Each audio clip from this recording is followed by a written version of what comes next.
Bismillahirrahmanirrahim. Assalamualaikum warahmatullahi wabarakatuh.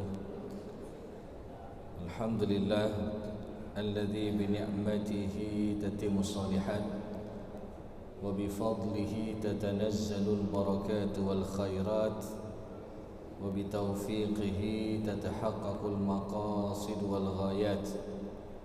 Asyhadu an la ilaha illallah wa asyhadu anna Muhammadar Rasulullah. Allahumma salli wa sallim ala Sayyidina Muhammad wa ala alihi wa sahbihi ajma'in. Amma ba'du.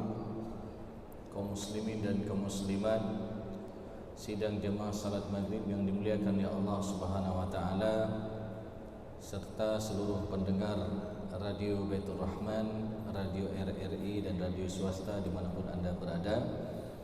Pertama-tama marilah kita memanjatkan puji dan syukur kita kepada Allah Subhanahu wa taala yang masih memberikan kita nikmat iman, nikmat sehat dan juga nikmat kesempatan sehingga kita sama-sama bisa melangkahkan kaki kita menuju ke rumah Allah yang kita cintai ini untuk melaksanakan salat maghrib secara berjamaah. Mudah-mudahan salat yang telah kita kerjakan tadi menjadi salat yang makbul dan diterima di sisi Allah Subhanahu wa taala. Dan juga kita niatkan i'tikaf sampai dengan waktu Isya nanti, kita pelajari ilmu agama, kita pelajari kebaikan-kebaikan. Mudah-mudahan ini semua menjadi asbab diberatkan timbangan kebaikan kita di hari akhir nanti.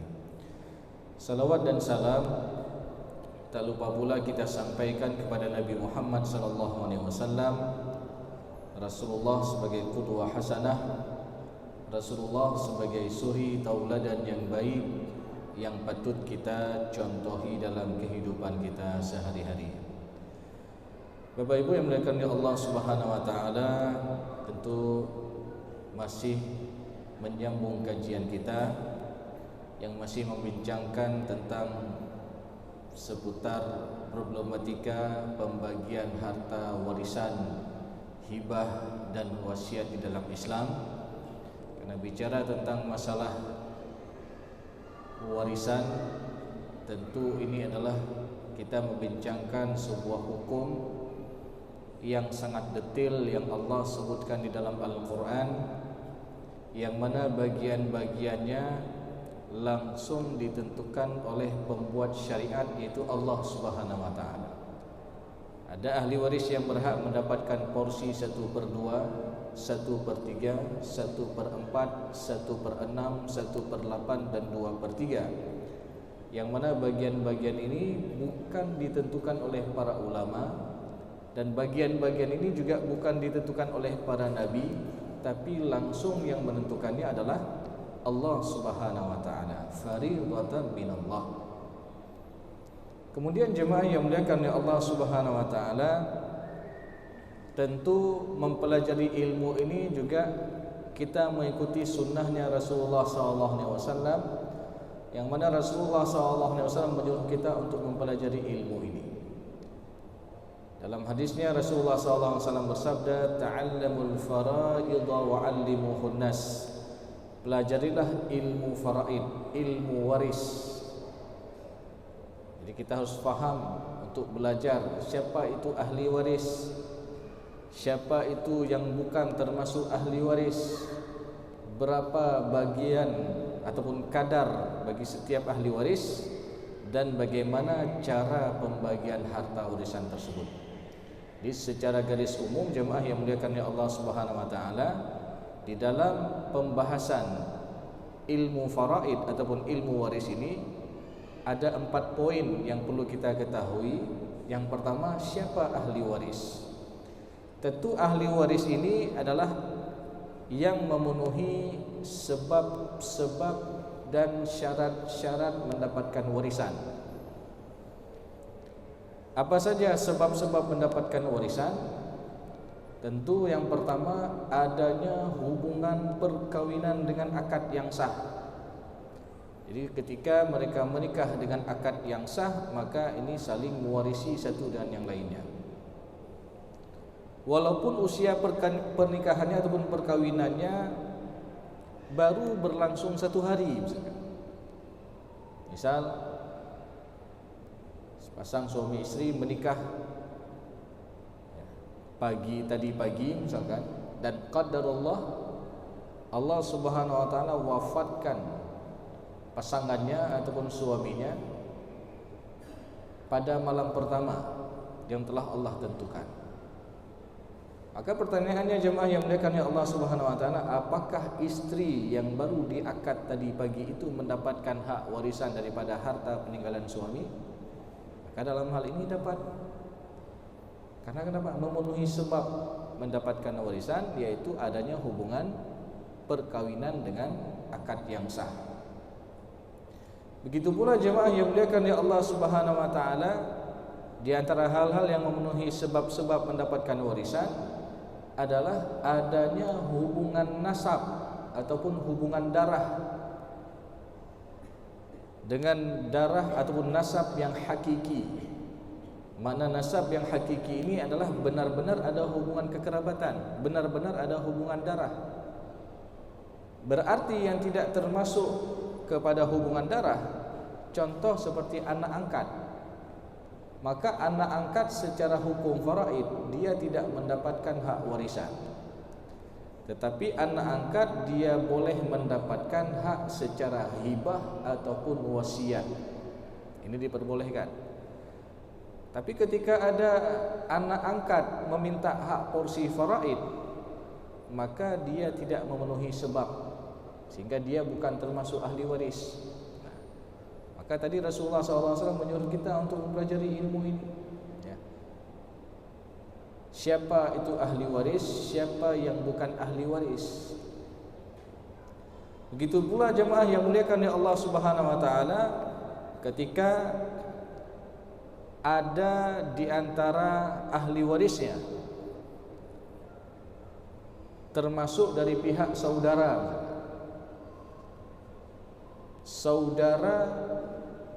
laki-laki yang sebapak, beda ibu dengan almarhum.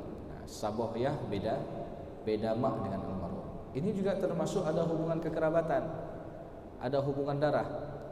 Jangan langsung kita mengatakan, oh ini anak tiri, ini saudara tiri, ini enggak dapat. Ya.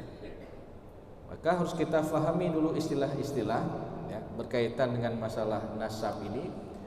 Karena yang namanya hubungan misalkan saudara laki-laki yang sebapak misalkan, maka ini ada hubungan kekerabatan dengan almarhum, yaitu satu bapak beda ibu dengan almarhum. Maknanya ada hubungan darah juga dari bapak almarhum, ya.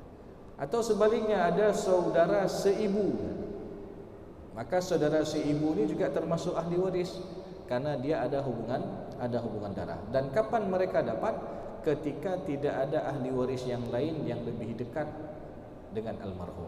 Maknanya ketika seorang meninggal dunia enggak ada keturunan dan enggak ada lagi orang tua, maka yang ada misalkan ada saudari perempuan kandung, kemudian ada saudara laki-laki yang sebapak.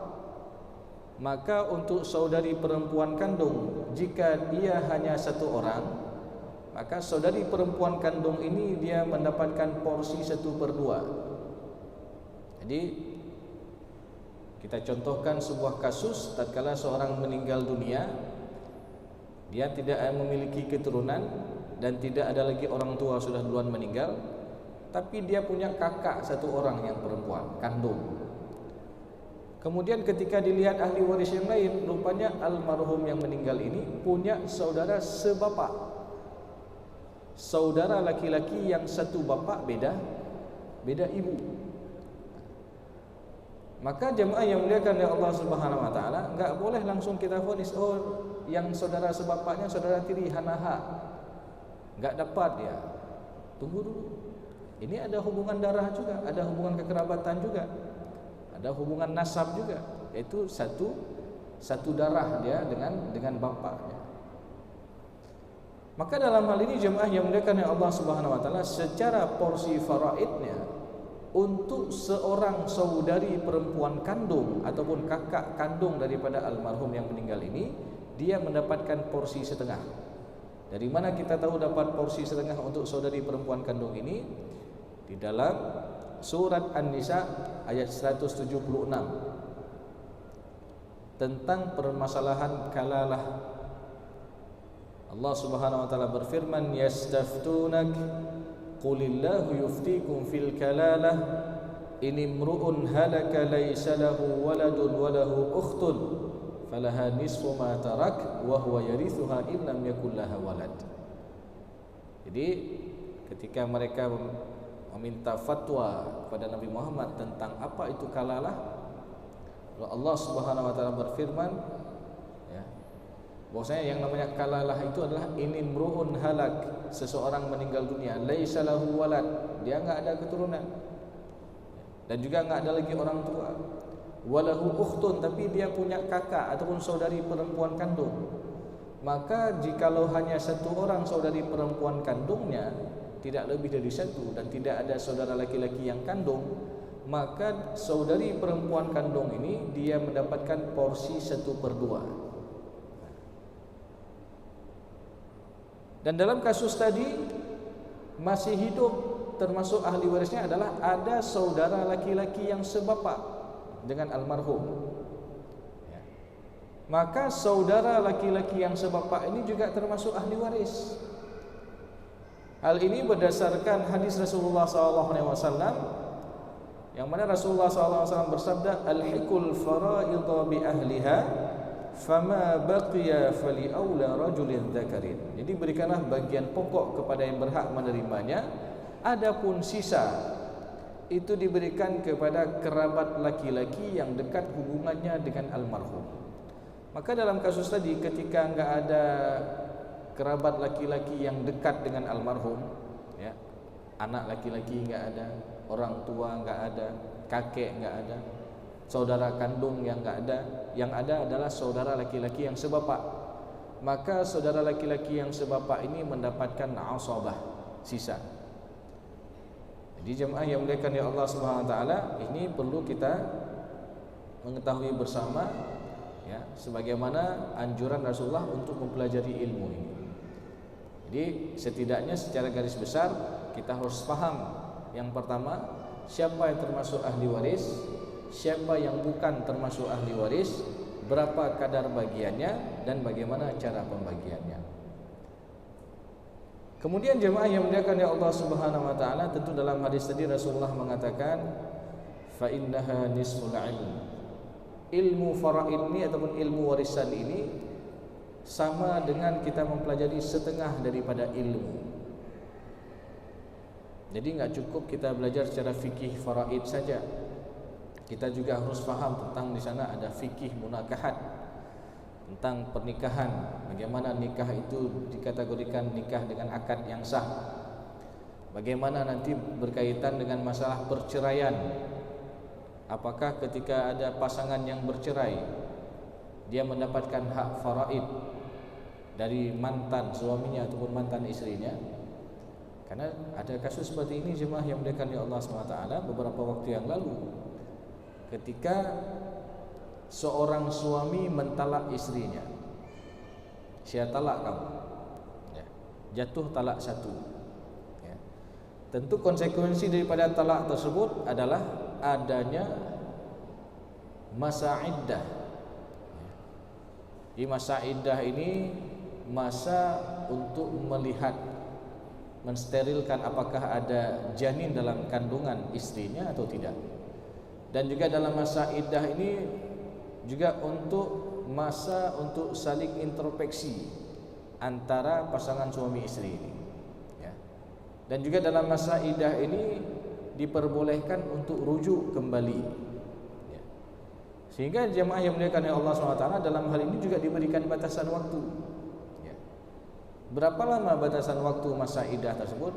Ketika seorang suami menceraikan, ya, istrinya, maka masa iddahnya adalah salasata quru ataupun 3 kali haid ataupun 3 kali suci. Jadi selama masih dalam 3 kali suci ataupun 3 kali haid, ya, ini masih dikategorikan dalam masa iddah. Dan juga suami masih wajib memberikan nafkah kepada istrinya dan juga istrinya dalam masa iddah tersebut, dia tidak boleh menerima pinangan orang lain. Tetapi ketika sudah selesai masa iddah tersebut, sudah misalkan berlalu 6 bulan, 3 bulan, 4 bulan, 6 bulan ke atas, ya, ataupun sudah setahun, maka sudah putus hubungan suami istri. Maka dalam hal ini jemaah yang dimuliakan oleh Allah Subhanahu wa taala, tentu yang jadi permasalahan ketika seorang suami mentalak istrinya, baru berlangsung 1 kali haid ataupun 1 kali suci istrinya, qadarullah meninggal dunia suami. Ini dalam masa iddah. Jadi baru berjalan 1 kali haid istrinya, meninggal suaminya. Pertanyaannya, apakah istri yang sudah ditalak tadi yang masih dalam masa iddah ini mendapatkan hak porsi faraid daripada suami yang meninggal dunia? Maka dalam hal ini dia tetap mendapatkan hak porsi faraidnya. Kenapa? Karena belum putus hubungan suami istri, karena masih dalam masa iddah. Kecuali kalau sudah selesai masa haid ataupun masa iddah tadi, ya, sudah 3 kali haid ataupun 3 kali suci, ya, sudah lewat itu semua. Maka ini jemaah yang dimuliakan oleh Allah SWT sudah dikategorikan sebagai mantan suami ataupun mantan istri. Maka untuk mantan suami ataupun mantan istri tidak ada hak faraid, ya, karena enggak memenuhi sebab tadi, adanya hubungan perkawinan dengan akad yang sah. Jadi ini jemaah yang dimuliakan oleh Allah SWT. Jadi ketika kita belajar tentang masalah warisan ini sama dengan kita belajar setengah daripada ilmu. Kita juga harus tahu bagaimana fikih munakahatnya, bagaimana sebuah pernikahan itu dikategorikan menikah dengan akad yang sah. Itu ketika memenuhi rukun-rukun nikah. Jadi ada calon pengantin laki-laki, ada calon pengantin perempuan, ada wali dari pihak perempuan, ada saksi dan ada ijab kabul. Ini harus terpenuhi. Kalau ini tidak terpenuhi, apalagi misalkan ada orang menikah tanpa ada wali misalkan, ya, maka dianggap nikahnya batil, tidak sah, ya, tidak sah. Maka antara mereka tidak saling mewarisi, karena dianggap mereka menikah dengan akad yang tidak sah. Begitu pula jemaah yang dimuliakan oleh Allah Subhanahu wa taala. Berbicara tentang masalah fikih faraid ini, jadi banyak aspek ilmu yang harus kita mengetahuinya. Masalah perkawinan dengan akad yang sah, masalah anak angkat ataupun masalah nasab, bagaimana dikategorikan dengan akad dengan nasab yang hakiki. Bagaimana kalau ada seorang orang tua, dia memberikan wasiat misalkan kepada anaknya, kepada anak-anaknya, nanti kalau ayah meninggal, nyan ke siabang bekna harta ayah juk gede. Jadi kalau ayah meninggal, kalau abi meninggal, itu untuk abang mau usah kasih harta ayah, karena dianggap apa? Mungkin abangnya pernah menyakiti hati ayahnya. Maka apakah boleh wasiat ini dilaksanakan? Tentu wasiat ini wasiat yang tidak benar. Ini termasuk wasiat yang batil, karena yang namanya hubungan nasab itu enggak akan putus. Jadi yang namanya hubungan nasab itu enggak akan putus, kecuali jikalau dia murtad, keluar daripada agama Islam, ataupun dia yang membunuh orang tuanya, maka baru dia tidak mendapatkan hak faraid. Karena ada beberapa waktu yang lalu ada kasus juga, ya, ketika ada seorang anak, dia melakukan hal yang tidak menyenangkan hati orang tuanya. Lalu orang tuanya bilang, Ustaz, kalau nanti saya meninggal, apakah anak yang kayak gini ini dapat hak faraid dari saya? Contohlah misalkan ada seorang anak menikah tanpa izin orang tuanya misal, ya. Lalu setelah menikah tanpa izin orang tuanya bilang, ya, Ustaz, kalau saya meninggal apakah anak itu mendapatkan hak faraid nanti atau dia enggak dapat? Maka dalam hal ini yang namanya anak itu masih ada hubungan nasab, itu enggak akan putus. Ya. Jadi sekali lagi yang namanya hubungan nasab itu enggak akan putus. Ya. Dan istilah haji lagi ibarat dado ilaud, enggak akan putus yang namanya hubungan nasab. Kecuali dia tadi telah murtad. Ya. Karena berdasarkan hadis Rasulullah, orang muslim tidak mewariskan kepada orang kafir juga tidak mewariskan kepada orang muslim. Ya. Jadi ini sudah jelas ya, berkaitan dengan masalah murtad ataupun anak ini yang menyebabkan kematian orang tuanya. Seorang anak membunuh orang tuanya, maka dalam hal ini anak tersebut haram mendapatkan harta warisan dari orang tuanya. Jadi di dunia saja sudah dihukum seperti itu, apalagi di hari akhir nanti. Maka jemaah yang muliakan ya Allah Subhanahu wa taala, tentu ini juga berkaitan dengan permasalahan warisan. Begitu juga masalah nasab tadi, ketika ada seorang anak melahirkan yang belum mencapai usia minimal mengandung. Berapa usia minimal mengandung tersebut? Maka dalam hal ini dijelaskan di dalam surat Al-Ahqaf ayat ke-15 ya. Dan juga digabungkan dengan surat Luqman ketika Allah Subhanahu wa taala berfirman, wa wassaynal insana biwalidayhi hamalathu ummuhu wahnan ala wahnin wa fisaluhu fi 'amain. Jadi masa penyapihan itu adalah 2 tahun ya. Jadi masa penyapihan itu 2 tahun, dan 2 tahun ini kalau kita konversikan ke bulan berarti ada 24 bulan ya. Kemudian nanti dalam surat Al-Ahqaf ayat ke-15 Allah Subhanahu wa taala berfirman, juga dalam redaksi yang sama kita disuruh berbuat baik kepada kedua orang tua kita, khususnya ibu kita yang mengandung dalam keadaan susah yang bertambah-tambah. Wa hamluhu wa fisaluhu 30 syahra, yang mana ibu mengandung dan menyapih selama 30 bulan ya.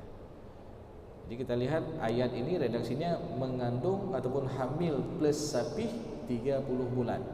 Jadi dalam surat Luqman disebutkan masa menyapih adalah 2 tahun ataupun 24 bulan. Sehingga ada selisih 6 bulan. Sehingga kata para ulama, 6 bulan ini adalah dianggap sebagai masa kehamilan yang paling rendah.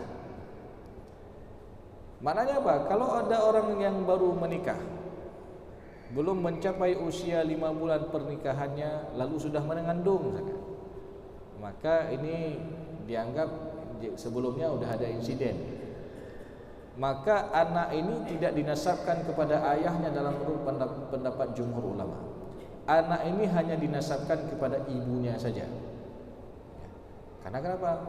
Karena prosesnya itu ya, dilakukan ketika hubungan yang tidak syar'i. Sehingga jemaah yang muliakan oleh Allah Subhanahu wa taala, ini juga berkaitan tentang masalah warisan tadi. Maka banyak aspek ilmu yang dibahas di dalam fikih faraid ini. Tidak hanya itu, juga berkaitan masalah hibah, pemberian semasa hidup. Dan sering kita ulang-ulang ini. Dalam pemberian semasa hidup ini akadnya itu harus jelas. Jangan akadnya samar-samar. Jangan akadnya itu tidak ada kejelasan. Ini dikasih sebagian aset harta peninggalan almarhum ataupun sebagian aset orang tuanya, misalkan. Untuk anak pertama kamu dapat item A, kamu kelola. Anak kedua kelola tanah yang ada di lokasi A. Anak ketiga kelola toko yang ada di lokasi B, misalkan. Jadi sudah dikasih seperti itu. Tapi akadnya enggak jelas. Ini kasih ataupun hibah ataupun pinjam ataupun hanya hak kelola saja. Maka kalau akadnya ini tidak jelas, ini cenderung ya, ada celah untuk terjadinya keributan di kemudian hari. Apalagi ketika melihat kondisi nilai yang sekarang. Waktu kasih kelola itu antara abang beradik ini nggak ribut-ribut. Ketika meninggal orang tuanya, salah satu anak melihat ini lokasi tanah yang dikasih buat abangnya sudah bernilai. Ini yang kameyung tanah abang. Tanah adik ya masih harga seperti dulu lah. Karena tanah abang udah ini udah bernilai. Kameyung. Sehingga ini jadi celah terjadinya permasalahan. Dia minta tuntut nyo payah tafaraid ulang. Ini harus kita ulang lagi untuk pembagian warisan. Lalu abangnya merasa gak setuju karena sudah dikelola itu sudah bertahun-tahun, sehingga jadi permasalahan. Maka seorang orang tua juga harus bijak dalam memberikan pemberiannya, juga dengan akad yang jelas. Apakah ini hanya sebatas pinjaman saja, akad pinjam meminjam, ataupun hanya hak kelola saja. Ketika meninggal orang tuanya ini semua harus difaraidkan, atau ini benar-benar ingin diberikan secara hibah. Dan kalau diberikan secara hibah, sekali lagi ini harus sempurna akad hibahnya. Ada pemberi hibah, ada si penerima hibah, ada objek yang dihibahkan, dan ada ijab kabul. Dan ketika sudah sempurna rukun hibah ini, sudah berpindah hak milik dari si pemberi hibah kepada si penerima hibah. Dan hibah orang tua kepada anak harus berlaku syarat-syarat dan ketentuan yang khusus. Yang pertama, harus diberikan dalam kondisi orang tuanya sehat walafiat. Yang kedua, harus ada taqabud ataupun serah terima, ada akadnya. Kemudian yang ketiga, harus ada prinsip adil antara satu dengan yang lainnya. Makna adil ini dengan melihat kondisi daripada anak-anak. Mungkin dilihat anak yang pertama secara ekonominya sudah mapan, sehingga orang tua dalam memberikan pemberian diberikan tanah kosong saja. Sedangkan untuk adik-adiknya secara ekonominya masih kurang, sehingga orang tua dalam memberikan pemberian kasih tanah dan ada bangunan sedikit di atasnya. Maka ini juga dianggap adil. Makna tidak adil di sini adalah ketika satu kasih, satu enggak kasih. Yang zero kecil, dia runci. Anak yang lain enggak dikasih apa-apa. Sehingga ini jadi permasalahan jemaah yang dimuliakan ya Allah Subhanahu wa taala. Dan ini pernah terjadi di masa Rasulullah SAW ketika ada salah seorang sahabat yang bernama Nu'man ibnu Bashir itu memberikan pemberian kepada salah seorang daripada anaknya. Lalu istrinya sendiri tidak ridha pemberian ini, sampai Rasulullah jadi saksi. Sehingga esok harinya Nu'man ibnu Bashir menjumpai Rasulullah SAW dan mengatakan, "Ya Rasulullah, saya telah memberikan pemberian kepada anak saya, tapi istri saya tidak ridha sampai engkau jadi saksi atas pemberian tersebut." Sehingga Rasulullah SAW bertanya, ini aneh juga. Masa ketika diberikan pemberian istrinya sendiri enggak ridha? Sehingga Rasulullah tanya, apakah engkau memberikan pemberian kepada anak-anakmu yang lain? Tidak ya Rasulullah. Rupanya di situ ketahuannya. Sehingga Rasulullah mengatakan apa? I'dilu baina auladikum. Berlaku adillah kamu terhadap anak-anakmu. Ya. Bahkan dalam riwayat yang kedua itu farji'hu, suruh tarik kembali apa yang telah dihibah itu. Karena kenapa? Ini akan terjadi potensi permasalahan di kemudian hari. Maka oleh karena itu jemaah yang muliakan ya Allah Subhanahu wa taala, hal-hal ini harus kita ketahui bersama, dan sebagai orang tua juga harus bijak dalam memberikan pemberian. Apalagi nanti ketika kita bicara dengan di sana juga menyinggung masalah wasiat misalkan. Ada sebagian orang tua yang mewasiatkan kepada anak tertentu dan wasiat ini tidak diketahui oleh ahli waris yang lain.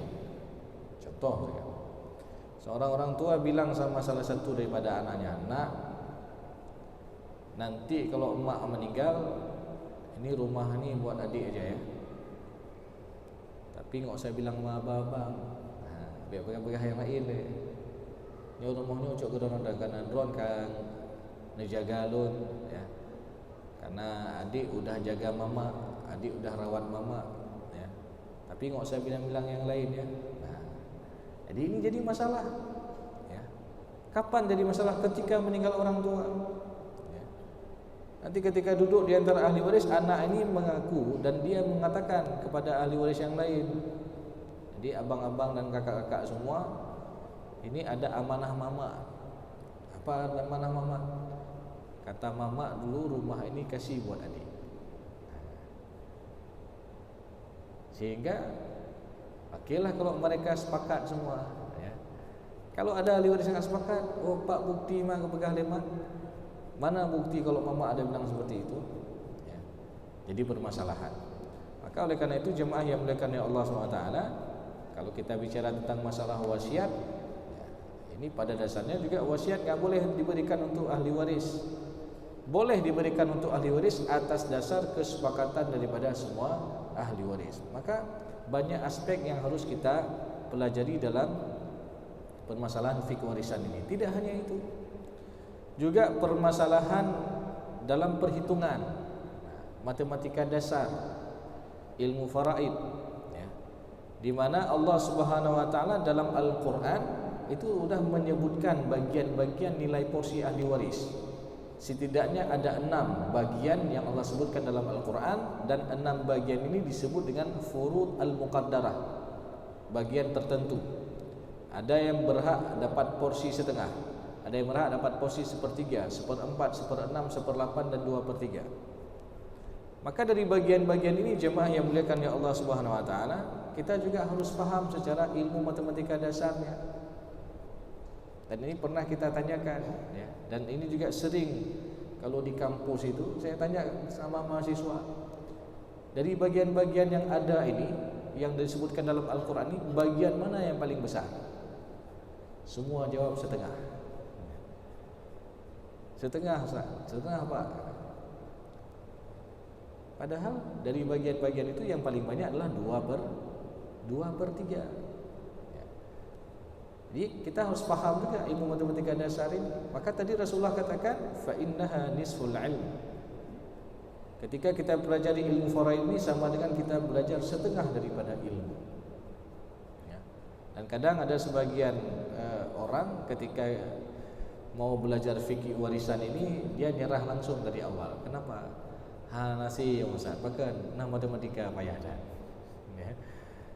Maka ini harus kita pelajari dan harus kita yakini bahwasanya matematika ini juga ada dalam Al-Quran. Tambah-tambah ada dalam Al-Quran, surat Al-Kahfi. Ketika Allah menyebutkan lamanya ashabul kahfi berada dalam gua, 300 wazdadu 9, 300 tambah 9 tahun. Penjumlahan. Pengurangan juga ada dalam Al-Quran. Ketika Allah menyebutkan lamanya Nabi Nuh mendakwahi kaumnya, alfasanatin illa khamsina ama, 1000 kurang 50 tahun. Berarti berapa? 950 tahun ya. Jadi ilmu eksak ini ya, ini juga tidak terlepas daripada sumbernya dalam Al-Quran ya. Maka nggak bisa kita pilih nih, oh harus belajarnya pakainya ilmu matematika hana perlu belajar. Ini juga termasuk ilmu yang bermanfaat. Maka oleh karena itu jemaah yang dimuliakan oleh Allah Subhanahu wa taala, sama-sama kita terus mempelajari ilmu ini, karena Rasulullah SAW mengatakan di antara tanda-tanda akhir zaman adalah ilmu ini akan sedikit-sedikit akan dicabut oleh Allah Subhanahu wa taala. Tentu dicabutnya dengan sebuah ilmu ketika orang tak mau belajar ilmu ini. Jadi ketika semua orang cuek terhadap ilmu ini, enggak mau belajar, kemudian yang kedua Allah wafatkan orang yang faham, Kalau dua-duanya ini terjadi, seakan-akan ilmu itu sudah dicabut sikit-sikit. Maka ketika sebuah ilmu itu ditarik oleh Allah Subhanahu wa taala, apa yang terjadi? Wa tazharul fitan, akan banyak timbul fitnah-fitnah. Timbul kegaduhan, timbul sengketa-sengketa warisan. Di mana kita pergi, di sana ada ribut masalah sengketa warisan. Maka oleh karena itu jemaah yang dimuliakan oleh Allah Subhanahu wa taala, ini dalam rangka juga kita melaksanakan hukum Allah yang detail ini, yang paling detail dalam Al-Quran, dan juga kita jalankan perintah Rasulullah SAW yang senantiasa untuk mempelajari ilmu ini dan kita ajarkan kepada yang lain. Mudah-mudahan apa yang telah kita pelajari pada malam berbahagia ini tentu bisa menjadi ilmu yang bermanfaat dan juga bisa kita aplikasikan dalam kehidupan kita sehari-hari.